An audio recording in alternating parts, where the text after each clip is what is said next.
সপ্তমীর দিন সকালে আপনারা এই চিকেনটা বানাতে পারেন। সেই কারণে কড়াই গরম করে এখানে সরিষার তেল দিয়ে ফোড়নে দিচ্ছি শুকনো লঙ্কা, তেজপাতা, গোটা গরম মশলা, দারুচিনি, এলাচ আর লবঙ্গ। তারপর পেঁয়াজটা দিয়ে হালকা ভাজা ভাজা করে নিচ্ছি। এখানে একটা মশলা দিয়ে দিচ্ছি আদা, রসুন, ঝাল শুকনো লঙ্কা আর কাশ্মীরি শুকনো লঙ্কা বাটা। দিয়ে দিচ্ছি টমেটো। আমি আগে থেকে মশলা কষাবো না, সব মাংস মশলা একসাথেই কষাবো।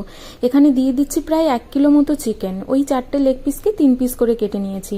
তারপর গুঁড়ো মশলাগুলো দিয়ে দিচ্ছি, জিরে বাটা, ধনে গুঁড়ো আর লবণ, হলুদ, সমস্তটা খুব ভালো করে মিশিয়ে ঢেকে ঢেকে কষিয়ে নেব 15 মিনিট মতো। 15 মিনিট পরে আমি ঢাকনা খুলে যে মশলার বাটি ধোয়া জলটা দিয়ে দিচ্ছি, দিয়ে আরও 15 মিনিট আমি এখানে কষিয়ে নিচ্ছি। তারপরে দিয়ে দিচ্ছি আলুগুলো কিন্তু আমি আগে থেকে ভাজিনি, এখানে কাঁচা আলুই দিচ্ছি। আরও ঢেকে আমি 30 মিনিট মতো এখানে কষিয়ে নেব। তারপর এই দেখুন তেল ছেড়ে এসেছে। এবারে দিয়ে দেব গরম জল। এটা একেবারেই আলু দিয়ে পাতলা মাংসের ঝোল, খেতে খুবই ভালো লাগে। ফুটিয়ে নেব। সমস্তটা হয়ে গেলে লবণ চেক করে গরম মশলা দিয়ে নামিয়ে নেব। আপনারাও একবার বাড়িতে ট্রাই করে দেখতে পারেন।